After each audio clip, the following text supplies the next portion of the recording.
All right, welcome back to the deep dive. Today we're diving into a topic that I think a lot of our listeners will find pretty fascinating. It's perfectionism. Hmm. Specifically how it shows up in students who are, identified as academically gifted. Right, right. And we've got a really rich source to work with here. It's a systematic review Yep. that looked at 36 different studies that were published over, get this, nearly 3 decades. So from 1990 to 2019. Wow. It's a lot of data, and it's all compiled in a paper called Perfectionism in Academically Gifted Students. That's awesome.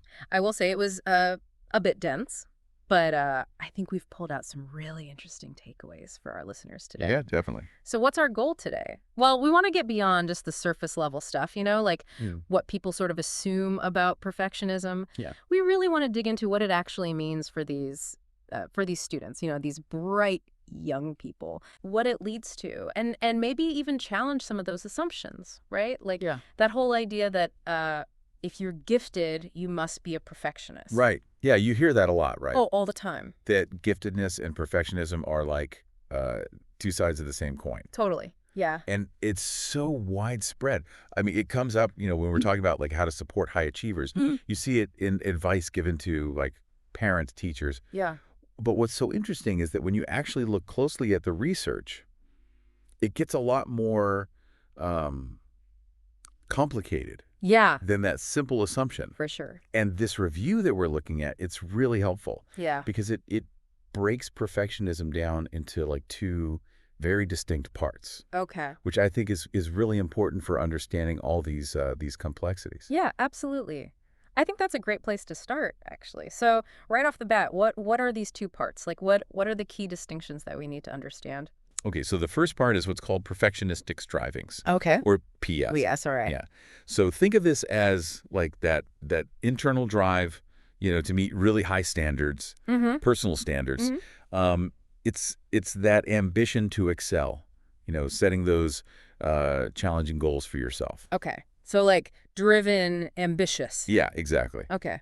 Now, the second part is perfectionistic concerns, Okay. or PC. PC. Got it. And this is the more worrisome side, I guess you could say. Okay. It involves like anxieties and fears Yeah. that are all tied to not being perfect. Right. So that could be, worrying about making mistakes, Totally. having a real fear of what other people are going to think Yeah. if you're not flawless. Yeah. And that constant feeling of not quite measuring up, Ugh. either to your own expectations or what you think other people expect of you. So it's not just like that general wanting to be perfect, Right. right? It's really about the motivation behind it, Yeah. and like all of the emotional stuff that comes along with that desire. Exactly. And the research looks at these two like kind of separately. They do, yeah. So some studies, they take what's called a variable-based approach.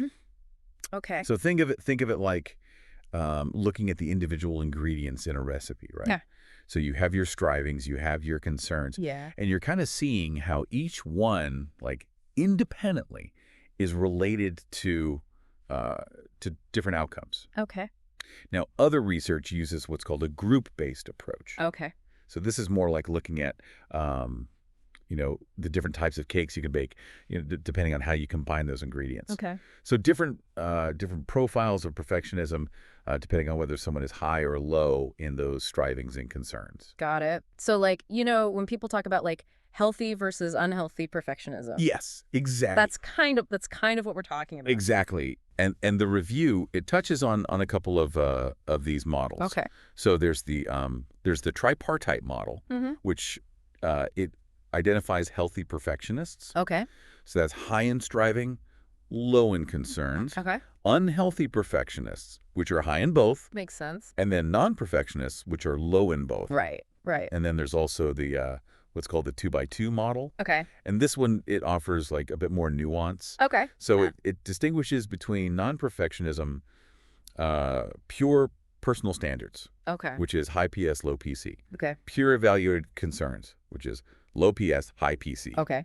And then mixed perfectionism, Right. Right. High. which is high in both. Exactly. Okay. So these different ways of looking at perfectionism, they really they help us understand how these different elements can kind of combine Yeah. and play out. Yeah. No, I think that's super helpful for our listeners, just kind of as a foundation for understanding all of this.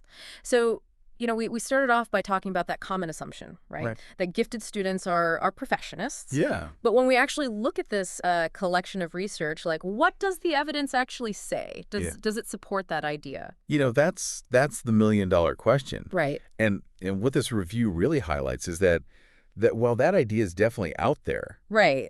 right? I mean, you see it, in discussions uh, about gifted education, even in recommendations for supporting these students. Yeah.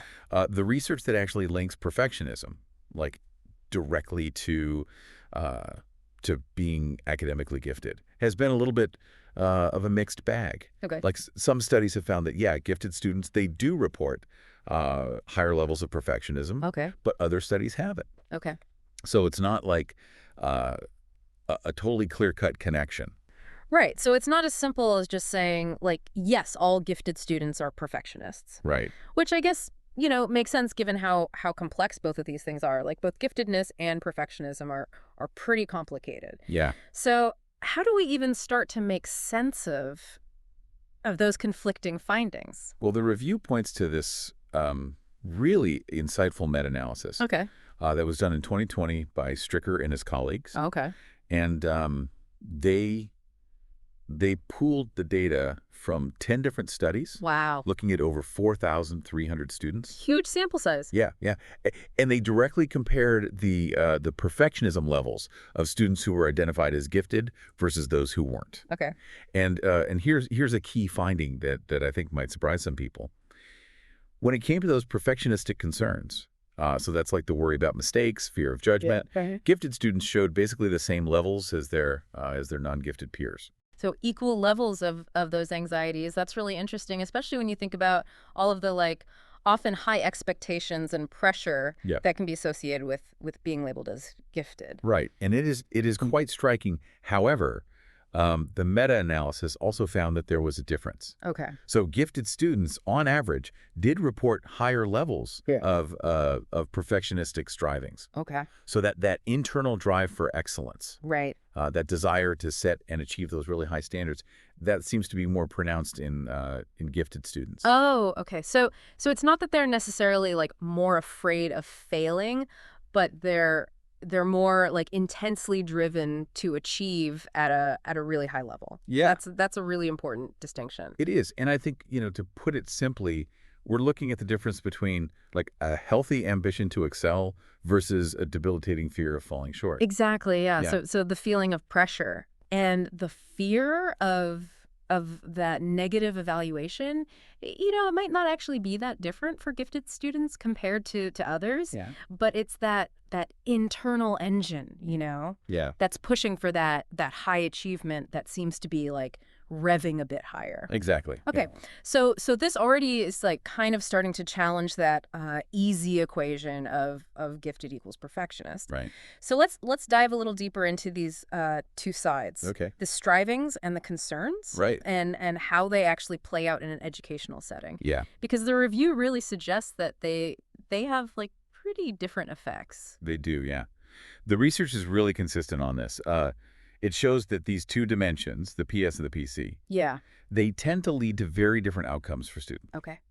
So perfectionistic concerns, Yeah. that worry and that fear aspect, Right. that's generally linked to negative academic experiences. Okay. So we're talking about things like academic burnout, right? It's that feeling of just being totally exhausted, Yeah. Overwhelmed. overwhelmed by school. Yeah. Yeah. Things like test anxiety, Yeah. which can really hinder performance. For sure. And even procrastination, right? Where the fear of not doing it perfectly can actually prevent you from starting at all. Right. Yeah, that makes sense. If you're constantly like worried about making a mistake, the pressure must just be like enormous in test situations. Yeah. And you might even like delay starting an assignment to avoid the possibility of failing. Totally, yeah. Yeah. So what about the striving side? Is that generally a positive influence? Yeah, for the most part, yes. Okay. Especially when we're talking about academic outcomes.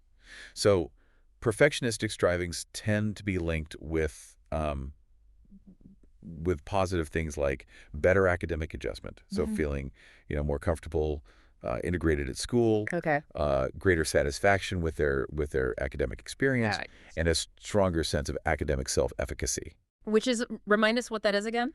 Yeah, that's just that belief in your own ability to succeed in your studies. Right. So the drive to do well actually contributes to doing well and feeling positive about your abilities. Exactly. That's the ideal scenario. Yeah, exactly. And the review highlights another really important piece of research here. Okay. So there was this uh, 2019 meta-analysis by Madigan, Okay. and it focused specifically on the relationship between perfectionism and academic achievement across 37 different studies. Wow. And what they found was that PS, so that perfectionistic strivings, Yeah. had a small to medium positive connection with how well students actually performed Okay. academically, while PC, the concerns, Yeah. showed a small negative connection. So again, they're kind of pulling in opposite directions when it comes to achievement. They are, yeah. This really underscores why, just labeling someone as a perfectionist isn't very informative. Yeah. We really need to understand like which of these tendencies is stronger. Exactly. It's about the type of perfectionism. Right. Right. Okay, so let's kind of broaden our view a little bit beyond just academic achievement. Okay. So, how does perfectionism in these students relate to their wider personality, Yeah. their motivations, and their overall well-being? Right. Right? Because school isn't the only important aspect of their lives. Exactly. So we've seen how it affects their schoolwork. But Mhm. what about like who they are as people and what drives them? Like what did the research uncover in these areas? Okay. So the review delves into studies that have examined how perfectionism connects with different personality traits in the gifted population. Mhm. So this includes looking at things like the Big Five personality model, Okay. their mindset beliefs, right? Okay. Whether they believe that intelligence is fixed or can grow. Right. Fixed mindset versus growth mindset. Exactly. Their tendencies towards creativity Oh yeah. and something called overexcitability. Overexcitabilities. Okay, I'm not familiar with that one. Yeah, yeah. So imagine a gifted student who, not only grasps like these complex ideas really quickly, right? Okay. So we call it intellectual overexcitability. Okay. But they also feel things like, disappointments or frustrations just incredibly intensely. Right. And that's what we call emotional overexcitability. Got it. Okay. So how do these overexcitabilities connect to perfectionism? Well, the research suggests that there's a pretty clear pattern here. Hmm. So perfectionistic concerns tend to be associated with a less adaptive personality profile. Okay. So it's positively linked with a fixed mindset. Okay. So that belief that your abilities were, set in stone, You can't change you them. can't change them, right? Yeah. As well as with neuroticism, which Yeah. is just that tendency to experience a lot of negative emotions. Mm. Interestingly, PC is also positively linked with those emotional overexcitabilities, Okay. but negatively linked with characteristics that are associated with creativity. Mm. So it's almost like that worry can stifle that creative flow. So it's like the anxious side of perfectionism kind of fosters this more like rigid view of yourself, Yeah. and it might actually hinder that creativity. Yeah, exactly. Okay. So what about perfectionistic strivings? Does that kind of paint a different picture? Yeah, for the most part, it does. So PS shows positive links with a growth mindset, Okay. right? So the belief that you can develop your abilities Yeah, through effort. exactly through effort and learning, Right. and it's also positively associated with conscientiousness, which Okay. is about being organized, Yeah. responsible, goal oriented. Right.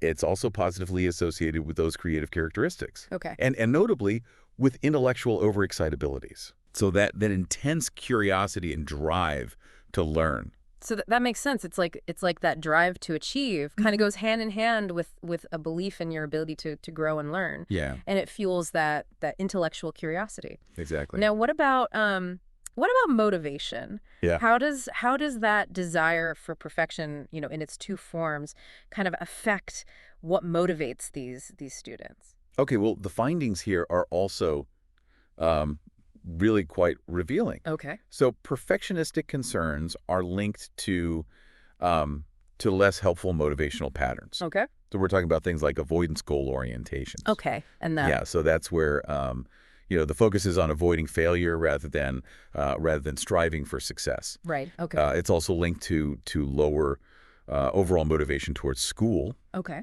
and even a lack of motivation when they think uh, about their future careers, Mm. which is referred to as occupational motivation. Oh, wow. Okay. So that fear of not measuring up can actually like dampen their enthusiasm Totally. and drive to engage with their studies and even like think about their future paths. Exactly. Okay. Now, on the other hand, perfectionistic strivings, Okay. they tend to be associated with more positive motivational patterns. Okay.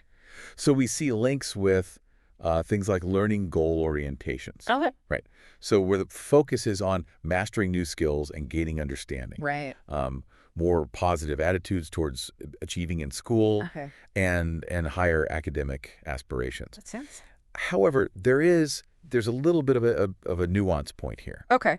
So PS has also been linked to both performance approach goals, Right. right? So wanting to like demonstrate competence Right.